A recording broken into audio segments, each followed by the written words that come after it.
Every family has a rhythm. Some days it flows beautifully, and other days it completely falls apart. In today's episode, we are sitting down with real parents to talk honestly about routines, disruptions, and small traditions that help us reconnect with our kids. So let's get right into it. Welcome to the Conscious Children Project, a podcast by Mudita Circles. I am your host, Shruti Desai, a parent, kids yoga educator, and someone who left 12 years in the corporate world to walk a more intentional path. This podcast is a space to slow down and to reconnect with what truly matters. Not just how we nurture our children, but how we grow alongside them. Each season, we explore themes close to the heart of childhood and consciousness. And in this season, we will be exploring the 8 limbs of yoga as a framework for understanding the child as a whole. Each episode will focus on one aspect of the child's development, and we will dig deeper into what truly supports their growth emotionally, physically, socially, and spiritually.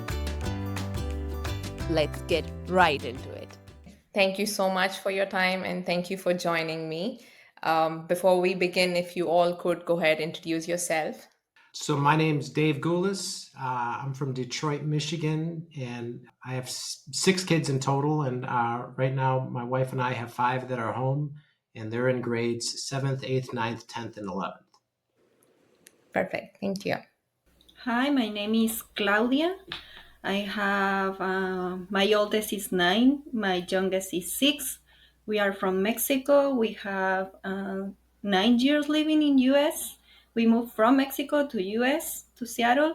My oldest is on the autism spectrum, and yeah, that is my family. Hi everyone. My name is Natasha, and originally I'm from southern part of India, Bangalore, and currently I live in California. We have an 8-year-old daughter, and yeah, life's fun with her. Great. Thank you. Hi everyone, my name is Sankalp. I am originally from India in the northern part, Rajasthan. Currently, I live in Washington. I have 2 kids. Older one is 9. She's a girl. The younger one is 2. He's a boy. And we've been in the US for around 8 years now. Perfect. Thank you, everyone, and welcome again. Moving on, every family has their own rhythm, like small habits, maybe having dinner together or breakfast together, or all of them, reading a story before they go to bed, whatever that is. Do you have any daily rituals or routines like that? If so, how does that make you feel? When did you start? And if you can elaborate on that. I can start. We always read before bed, and it starts since my oldest Julian start, I don't know, 2 years. He start reading, not reading by himself, but he start to listen books, and it's a really good habit that we have because it's the time when we read separate books. For my youngest, he's 6, and Julian is 9, so they have different interests, but we all together, the 4 of us, are in the same room. First my husband read to Bruno, then he read to Julian, then I read to Bruno, then I read to Julian. But it's the time that all of us are in the same room, and sometimes they open, like start talking about school, or just some words here, some words there. Some start to talk about feelings. So we use this time as a family connection, and they wait for it. When they are like taking a shower, they are like, at what time we are going to read? Are you reading to me? And they are choosing the books, and they wait for this moment. And with Julian, we start to read more chapter books, and but like serious books. So now he has these memories that, for example, Harry Potter, he read with me, and he talked with me about Harry Potter. Now we are reading another series, but I think he likes these books not because the content, he likes these books because it was the time he spent with me and was just with me because Bruno didn't like this kind of books. So it's time, even if we are the four together, it's like also my space with each of them. So we like this moment. Yeah, that's precious. My schedule is very, very busy these days. So my girls are they're like independent pretty much, but still I have every night I take up with both of them. So we three of us they come to my bedroom and we talk about how their day goes, what bothers them, and because even though I'm in the house, my I always look for them. They read their body language and stuff, and then I hold it until the night, and then I ask like, "What happened today? You look this. Today you look that one," and then that's how they started communicating. And they ask like, "How my day go?" and stuff. So that's the only time. But I have a routine every day. Even though if we don't get to in my bedroom, then I go to their bedroom and just talk for a couple minutes, and say, "Okay, then." Because middle school they have like the canvas and stuff, you go and look at their grades and stuff, and I said, "Oh, I see this one," and like, what happened, like what is like, is there something is like you're challenging something that you are struggling or something, and like like they come and then talk, and then I give them some ideas, and like that's our like everyday's routine to just I yeah before we go to bed. And then I make sure I remind them to pray before they go to bed. And then in the morning sometimes like I'm home or I leave before they go to school, but I said always wake up and then be thankful to the God before you go to school and start your day. So that's our everyday's routine. That's great. That's amazing. My next question is: has there been a time when your normal routine or rhythm was disrupted because of how busy you were, and you realized that your child was craving for it? How were there situations or stories or incidences that you can share where maybe you didn't have the time for the story time, you didn't have time for the bonding or connection during the day? Yes, Dave. Yeah, I mean, our like we had some of those same things like reading and even dinners as they were younger, but our we had 5 and 5 years, and now they're all basically either preteen or teenagers, and they're all athletes. So it's crazy, hectic, busy schedule, and even years before this, it's kind of been the same thing. So we've had to, in many cases, divide and conquer, whether being at games or practices or dinner or whatever. So, I mean, it's just been a fluid lifestyle for many years. So we've, even if it's I'm with these two and she's with the others, or we're however it's split up. It's just always being present with who we're with, and still even making time to check in with the others later and still having that time, but just realizing that, given our lifestyle and given everyone's needs and everyone's schedule, it's just not possible to be regimented like that anymore. And that's okay, but it's just always taking time to do the best you can wherever you are with who you're with and still be present for them. And that's, I mean, it's worked out well. That's great to know. Yeah, I think whatever time that you have, making sure that you're giving your 100%, I think is definitely helpful. Yeah, one of the things of late is, my husband and I trying to figure out, when things get routine gets disrupted, quality over quantity, right?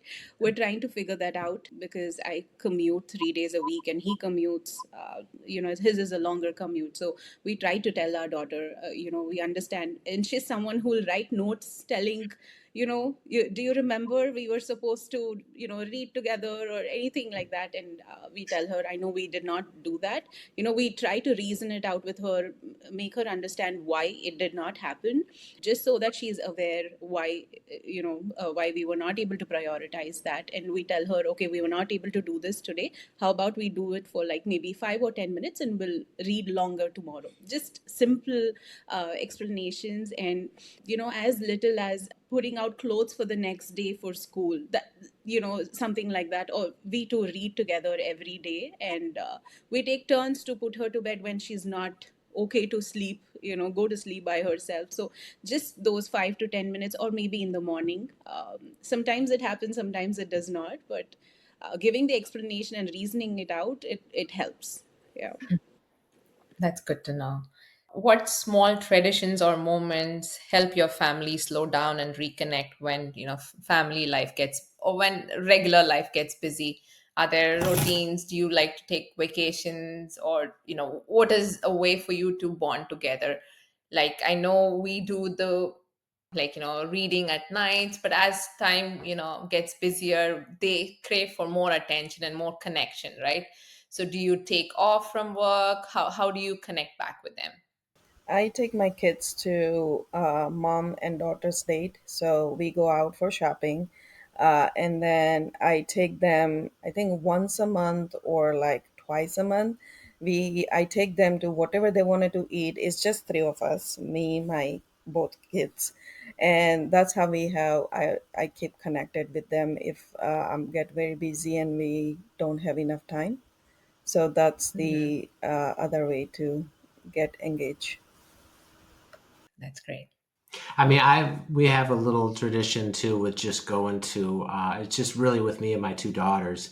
It's just we go to Crumble Cookie together, and it's Mhm. oftentimes on my one daughter's all up on the menu, and oh look at what this week is. They have this one and that one, and so we'll go there, we'll get them, and then we'll sit there in the car and we'll sample each one, and just that's like even if it's short type of thing, but it's about a 10-minute drive over there, so it's just it's just something fun that we do and that they enjoy. And again, a quick little time that we can have, and nice little treat. So something we enjoy.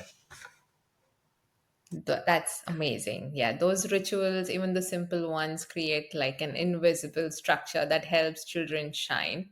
And sometimes that sense of rhythm continues through their bodies, how they move and play. Once you reconnect with them, I think, they feel rejuvenated, I feel. So those are great. Yeah, thank you all so much for joining and sharing so openly today. It does take a lot of courage to, be honest and to share the realness. So I truly appreciate your time and, your wisdom and sharing everything. There's so much for me as a mom that I take back here, whether it's one-on-one connection with your kids. I think all of those are really amazing takeaways.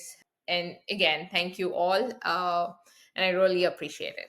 If there's one thing this conversation reminds us, it's that there's no perfect routine, only intentional moments.